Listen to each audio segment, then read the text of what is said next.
Ladies and gentlemen, welcome back to Wednesday's pre-fight analysis. Why are we doing pre-fight analysis? Oh, because we have a big f***ing card. UFC, who the f*** are you? Oh, Andrew, hey buddy. Hey man. Oh, that's why we have the other seat. That's cool. I thought I was gonna have to f***ing kill him. Hey guys. This is my new partner here, so we're doing the pre-fight analysis on Wednesdays again. But I have my boy Andrew Backus. How are we doing? I'm fine. Oh, them. Yeah, go ahead. Go. Tell them. Who are these guys, Jesse? They're the most littest MMA YouTube comedy family. Hashtag notification gang. That means hit the notification button. Idiots! We're happy to have Andrew on board. He hasn't really introduced himself because I've been talking too much because that's what I do. But he's actually a former Ice-Capade. He played Nala. After a certain amount of time, you gotta hang up the skates. Jesse's invited me in and I think we're gonna get it going. And I just want to let you know that for the record, for the fans at home, I didn't really invite him. What happened was I needed a room to shoot this, and this is in his house because obviously I'm homeless. So that was like agreed upon. That's what this is? But we got a huge fight, and Andrew and myself are excited because the fight's gonna be in Australia, mate. We got another one down under. UFC 234 coming at you this February 19th. 9th! Sorry, I added a 1. My God, man. This is why the government's after you for taxes, bro, because you don't even know numbers at all. Sorry, that was a rice cake I had. Let's get into it. Let's talk some fights. That's why we're here. We're gonna talk fights. I'm really excited about it because the main event is a f***ing doozy. We have the return of the questionable GOAT, and I, for one, am excited as fucking hell to see it. Aren't you? Yeah, I'm great. Yeah, sure. So the unenthused Andrew Backus and myself are ready to talk, so let's just get right into it with the first fucking fight. Ryan Superman Spann against the brute, Jim Crute.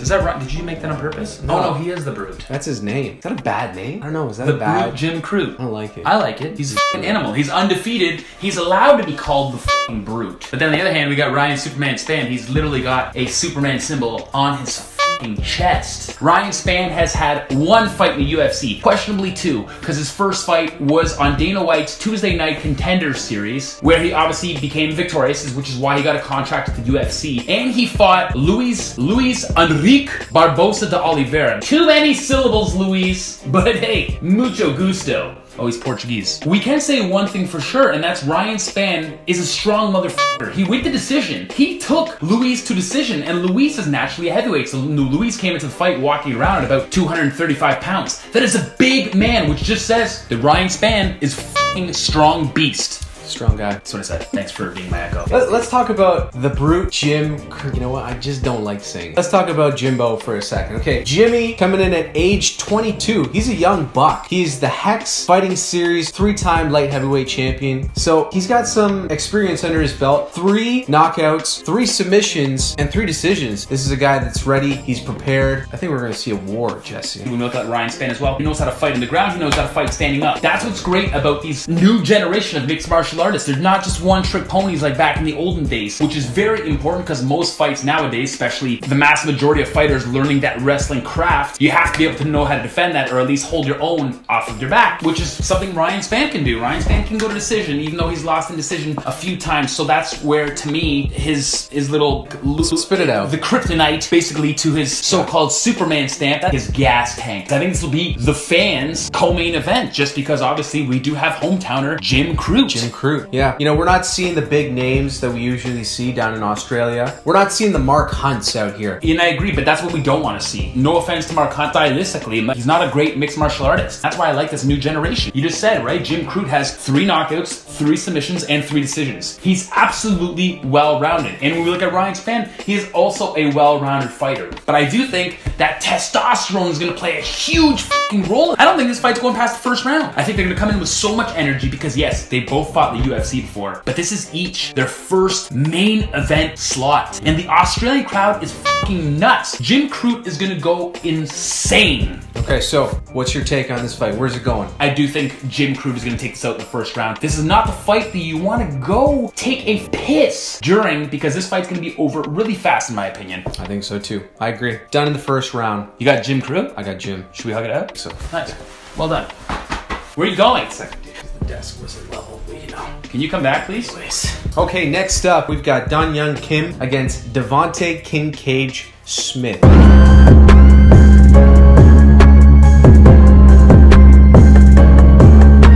If you're a fight fan out there, this is a big one. Well, especially since you have the return of Don Hyun Kim. I mean, yeah. Devontae Smith. I mean, hey man, you're great, but got one question for you. Let's look at this camera. Who the fuck are you, bro? I don't know. Let's be honest, okay? We haven't seen Devontae Smith. He is a Contender Series fighter, and this is his second fight under the big lights. And I think we're gonna see someone that is coming in to take your head off. And I think we're looking at a knockout from somebody like Devontae Smith. So on the flip side, I think you're absolutely fucking wrong on this one. And that's because he's going against Don Hyun Kim. I'm sorry, but Don Hyun Kim, let's look at his losses, shall we? Losing at welterweight to the current interim welterweight champion of the world, Colby Covington, to the current welterweight champion of the world, Colby Covington. I mean, Tyrone Woodley. He fought Covington twice? Shut up! Yes. You know what I mean. Losing to the previous interim welterweight champion in Carlos, the natural born killer, Condit, and jiu-jitsu guru, Damian Maia. So, I'm sorry, but you're losing to previous champions, or at least champion-esque fighters, because Damian Maia, you're never a champion, so I'm not gonna hype you up when you don't deserve to be hyped up. I think this match is fucking stupid. I mean, I think it'll be fun, but I think this is a fight. Like, whoever was behind the scenes putting this fight together, it was made for two things. Either they were drunk and they said, hey, oh yeah, we got these fighters, I forgot. Or they were saying, Don Hyun Kim, let's bring him back in the limelight. This is the fight to do that. And I think Don Hyun Kim, you just said that Devontae Smith has even been in decision? You know what? I disagree. I think it's a fight where we see one fighter on the rise and one fighter that may be going down. Can we really say going down? He's lost one in his last 4 fights. I just think stylistically, this is a huge difference. He goes to decision over and over again. While that may not be exciting, not at all. That's what I said. I'm agreeing with you. Oh, okay, sorry. Touch your f***ing plant. Devontae's never been a decision. He's a knockout artist. Yes, he's a head hunter. Don't you think that Don Hyun Kim in his training camp, don't you think Don Hyun Kim in his preparation, he's gonna say, I'm going against a fucking head hunter? Let me ask a question. How old is Don Hyun Kim? Old enough to kick some fucking Devontae ass. You're right. Next fight. 37 and 37. Yeah, but hold 37. on. I'm 33 and 33 is like the new 19. The reason why I don't think it's much of a factor is because stylistically, Don Hyun Kim does not fight with the style to basically age himself. He's a grappler. He's got a cardio tank. If you're gonna ask me what do I think is gonna happen, I think that Devontae Smith is gonna look amazing for the first minute and a half. But then as soon as Don Hyun Kim avoids that first technique and grabs him, he's going to the ground. He's gonna get embarrassed, and I think Devontae is gonna get submitted at the end of round 1 or the beginning of round 2. We're going to Sleep Country, Canada for this fight right here. Don Hyun Kim, 37, Jesse. 37 years of age. He's going to sleep. I think I got Devontae, round 1, knockout. He's going mattress shopping on a Sunday afternoon. You're about to go to sleep and you're not even 37 yet, bro. On to the next one. So next up, we actually have a bantamweight showdown. Are you listening? Sorry, listening. Ronnie Yaya against Ricky Simon.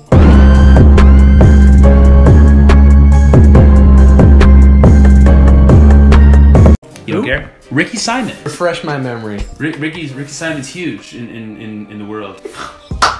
He actually has a record of 14 wins and 1 loss. He's only lost 1 time. I mean, having said that, he hasn't really had too much action inside of the UFC octagon, which is fair to say. I guess he's only fought Montel Jackson, which, let's face facts, do you know who Montel Jackson is? Is that the This Is How We Do It? It's Friday Night guy? Nobody knows who that is. Before that, you beat a name I can't even pronounce with so many damn syllables. Marab Divinshilum Dvlashilvili. He's the Clash of the Lily. He's a little dash of Lily. Yeah, the Clash of the Lily. These guys are the 135. There's one thing we can say for sure is they have an amazing gas tank. He has an amazing gas tank. He has been to decision plenty of times. And the one difference is between those higher, heavier weights than the lighter weights is the lighter weights, they go to decision, but most of the time it is so much fun to watch. And you wish there was 3, 4, 5, even 6 more rounds. 6 round. They just have so much fight in them as Ricky Simon does. Ricky Simon knows how to knock you the f out. He knows how to fight on the ground as well. He's well versed in the jiu-jitsu world as he does fight under the Gracie Barra umbrella. And obviously, like I said, he can go the full 15 minutes and 25 minutes if one day he gets to that stage in his life. And Ronnie Yaya's old as balls. Okay, so Ronnie Yaya. Yeah. Dude. Yeah. He's been around for a while. 26 wins. Funny enough, the age of Ricky Simon. So what, man? Ronnie Yaya, submission artist, coming in at 20 submissions. I think this one's going straight to the ground. I'm not gonna tell you you're wrong. Those going to the ground. I think it very well could be to go to the ground, and the reason is Ricky Simon is also well versed in the ground, training under that Gracie Barra umbrella, and you know what? Yeah. That could be to his demise. Maybe too comfortable on the ground, and Ronnie Yaya, that's his home. I think when we look at it, sometimes there's levels. The newer guys that are coming in, the amount of jiu-jitsu that they possess, that the older guys, as we saw with with BJ Penn. Black belt at such a young age, got caught in a heel hook. It was embarrassing. Is embarrassing? I cried. I lost a lot of money. Well, not my money. I used his credit card and I gambled. Maxed out. But it didn't affect my money at all because I have none. Who are you taking here, Jesse? I'll be honest, if we look at their rosters and we're going to compare their rosters, Ricky Simon has not fought anybody near the tier of Ronnie Yaya, so I definitely think Ronnie Yaya is the vet in this one by a fucking mile. And it's going to be a jiu-jitsu match, and to be honest, I think this could actually go, I'm going to call decision for Ronnie Yaya. Ronnie Yaya is going to maintain control for that full 15 minutes, that's what I believe. Decision, that's my decision. I'm going with Ricky Simon. He's living La Vida Loca. He's gonna get it, I think. Why is he? Oh, because Ricky Martin? No. I'm going with Ricky Simon. I think it's gonna go straight to decision. I think he's the stronger fighter. I think it's just gonna be a goddamn stalemate. Yeah, I don't think it's gonna be exciting either. But the next fight is, marketably anyway, a very exciting fight. We have the long-awaited return of, you know, questionably the GOAT. I mean, I really don't think he's the GOAT now, or of all time now, considering, you know, some of the issues he's had with USADA in the past. But I do say one of the best fighters to ever grace the octagon. The Brazilian Bruce Lee, Anderson the fucking Spider Silva, and he is going against Israel, the last style bender, Adesanya.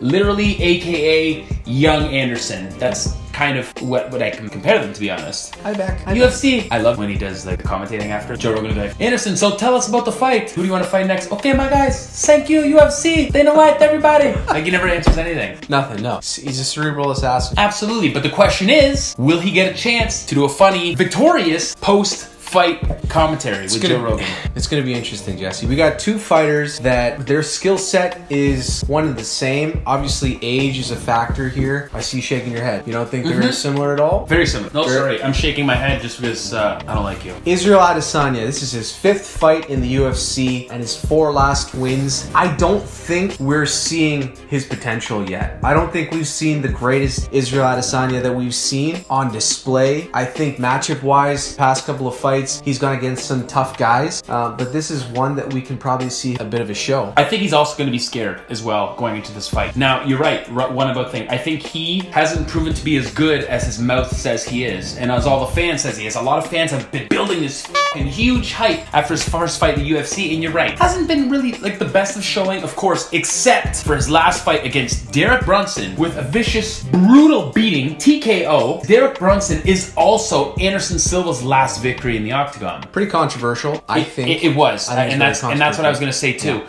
On paper, we're going to say, oh, you know, Anderson Silva sucks. His last 5 fights have been losses. Sorry, 4 fights lost. One was a win that was overturned against Nick Diaz. Correct. But one of the fights there was also questionable. Was it a loss? Was against Michael Bisping. He technically knocked him out at the end of the round, but then because of his whatever, his mouth guard or whatever the case may be, they let the fight go on, which is absolutely bullshit. And of course, when the fights are in London and Michael Bisping's headlining in London, they kind of gave him that victory, and that was hugely controversial in my opinion. Now, Anderson Silva, everybody knows that name. When they hear MMA, when they hear UFC, when they talk about the damn sport, they talk about Anderson the Spider Silva. Pride vet, UFC vet, Rumble in the Rocks vet. He is fearless. He is not scared. When he lost against Chris Weidman, he came back in. The same Anderson Silva, the same kind of subtly cocky Anderson Silva, almost coming in. He broke his leg, which is very unfortunate, but he came back against Nick Diaz. Same thing. He stepped in to fight Daniel Cormier at UFC 200 because, you know, remember John Jones is too busy in Colombia coking it up. He's really been letting me down the last couple fights, and not because he's been sucky, but the thing is, Anderson Silva is a counter fighter. So when you step into the ring and you're scared of Anderson Silva and you're not really engaging, it could be a really boring fucking fight. It could be.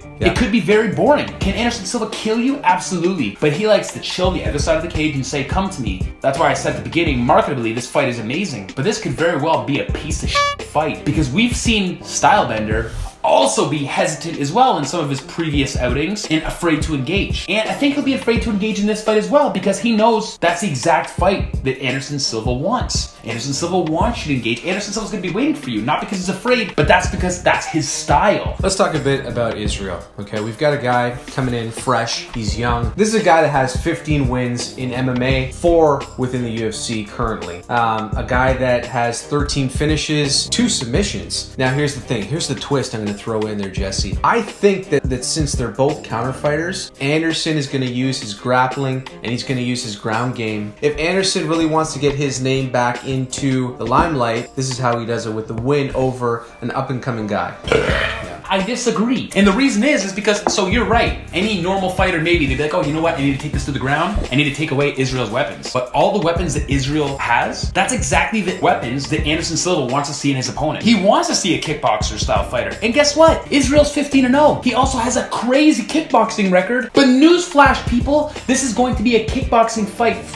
My hair, damn it! But Israel lost. He got knocked the out in 2017 in a kickboxing match. He did. I think it's the fight that Anderson wants. And I think Israel has not fought besides Derek Brunson. I get it. But if we look at their whole roster, he has fought nobody. Nobody. No. I'm going with Anderson Silva. How? Second round. Second round? Submission. Okay. I'm sticking to my guns. Yep. I think, here's the thing. I hope Anderson doesn't come in showboating like he usually does. I am sticking with Anderson here, but Anderson in the right light. I think he does the right thing here. He takes him to the ground and he uses his jiu-jitsu. I mean, it's a very analytical call because I get it.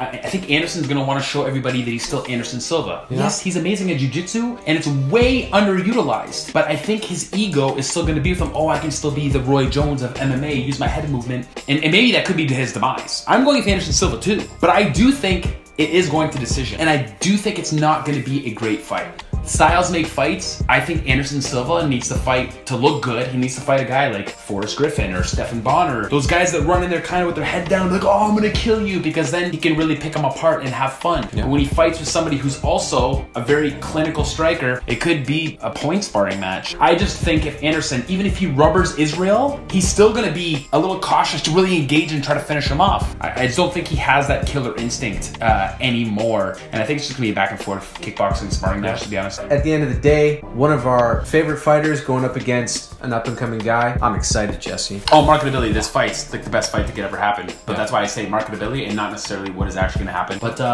that. Let's go on to the main event, which we know is not going to be a letdown, no matter who wins. Who do we got? So we've got Robert Whittaker, the middleweight champion, versus Kelvin Gastelum, who is no slouch, might I say. Guess what? It's Gastelum what? Guess what? Gastelum what? Gastelum.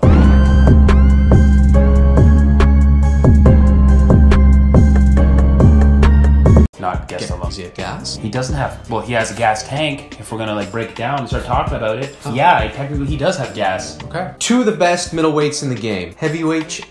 Kelvin Gastelum. Is there a better wrestler? Nah. Is there a better tenacious gas tank and cardio fucking machine Mexican guru on the ground and everywhere? No. He is literally probably the best 185er. Man, this guy can go for 15 minutes, no problem. He can go for 25 minutes, no problem. This guy has such a special gas tank and such a special toolkit and inventory of different strikes and everything that he uses. He can kick you, he can punch you, he can fight on the ground, jiu-jitsu and wrestling. Obviously, his last loss is coming against the previous middleweight title holder and Chris Weidman. Kelvin smashed Ronaldo Jacare Souza, smashed Michael Bisping, knocked him the out! Before he lost to Chris Weidman, he beat the shit out of Vitor Belfort. I know it was overturned because of fucking marijuana. Get real, bro. He still got smoked, and you know it, we know it. Vitor Belfort, I like you, and I'm a longtime fan, but you also know it. Hey! Doesn't he? He knows it. I think he does. Yeah, he smashed Tim Kennedy, who was also the middleweight champion actually in Strikeforce. But Jesse, we're talking about a guy that unfortunately he's not pushover. All right, we're talking about Robert Whittaker, the hometown champ. That's not bad, but I think it was more British. Was it more British? I think it was more British. Do I gotta be Michael Bisping? No, Michael Bisping's British. Is he British? Yeah, he's, oh my. He's faced Yoel Romero, one of the scariest middleweights for a long time, twice. And he's beat him both times, right? If I look, you know, I'm just looking at Robert Whittaker's career as a title holder. He hasn't faced the top echelon of the division aside from Yoel Romero. I mean, he fought Derek Brunson. Yeah. Yeah, he fought Jacare Souza, and those are both, like, so Jacare, first of all, he's pretty much next in line to go for the belt. He smashed the card with a beautiful head kick and finished him with the ground and pound punches. But before that, I know he's fighting guys like Uriah Hall, Brad Tavares, Clint Hester, guys that were like always bridesmaid but never a bride type of thing. Right in the middle of the pack. Yeah. So, I mean, it's fair you saying that. He's beat like 3 fantastic dudes, but before that, of course, I mean, not like, really. let's look at how he got the belt based off of a technicality pretty much given to him. Michael Bisping was the champ because he beat Dan Henderson, which everybody thought Dan Henderson smashed Michael Bisping. I also agree. Then Michael Bisping lost the belt to GSP, who came back. I don't know why he was allowed to fight at the 185 division, because he was never allowed to fight at the 185 division. Not impressed. Not impressed with this camera. But I mean, really, that whole division's been like a technicality in the last few years. I mean, he's beat Yoel Romero, who's literally the top contender, twice back to back. In my opinion, if that doesn't prove it, nothing else does. I believe he is a true champion. He's a true champion, yes, but at the end of the day, I need to see him get in there. You hungry? No. Prediction for this fight. Where do we see it going? Do you want me to just like give you a prediction or tell you exactly what's going to happen? Because I know what's going to happen. Is that a yes? I'm not sure what's happening. Maybe a bit of both. Okay, well, first of all, I can guarantee you one thing, fans at home and in Australia and of course in all over the world, because we're a global hit, I can tell you that much. But this is going to be one of the greatest middleweight title fights literally of all time. I do think though, Kelvin Gastelum will come out the new champion. I think his wrestling is going to be too much for Robert Whittaker, which is something that Robert Whittaker isn't necessarily the best at. Kelvin Gastelum wins this fight in the least the 4th round, but this could very well be a decision victory for him. You know, I'm going straight to decision. Robert Whittaker, he's just that get off his nuts kind. That's fine. That's fair. Let's just break it down the line. Yeah, we both went for Brute. Yeah, so we both went for the Brute, so that's a tie. And the next one, I took on Don Hyun Kim. I'm going Devontae. I'm taking Ronnie Yaya, but you're taking Ricky Martin. Not Ricky Martin, but I took on Anderson Silva. Going Anderson as well. And then in the final fight, I'm taking obviously the newly crowned. I'm foreshadowing obviously Kelvin Gastelum. I'm gonna go with Robert Whittaker. Okay, so what's on the line here? If I win, I win. I think I'm gonna finally do it, Jesse. I think I'm gonna go there. I gotta do it. If I lose, what are you gonna do? I gotta pay my taxes. It's not happening. How about if you lose, you have to do 50 push-ups. So taxes are out. No, as well as tax. You have to by law pay your taxes. All right. Kids at home. 50 push-ups. Okay. So if I lose, I have to do 50 push-ups. Okay. Done. Done? Yeah. Pinky swear. That's really awkward. That's not manly at all. You want to just hug? Let's hug it out. Okay. Down in stone. Thank you so much for rolling with us for UFC 234 pre-fight predictions in Melbourne, Australia. It is going to be one hell of a night, at least we hope. Yeah, let us know, comment below. Let us know how you like this new idea that we have going forward. We're going to have plenty more coming at you as well. So stay the f tuned. I hope you had fun. I had a great time. He sounds like a f***ing liar. No, I had an amazing time. Well, you have no choice. Have you f***ing seen this gi? Not a f***ing game. Anyways, guys, peace the hell out. I'm gonna kill this motherfucker. Make sure you guys hit the subscribe button down low. Let us know how you like it. Thanks, guys. I totally forgot to say subscribe, and that's because it's a given. Peace. See you guys. Bye.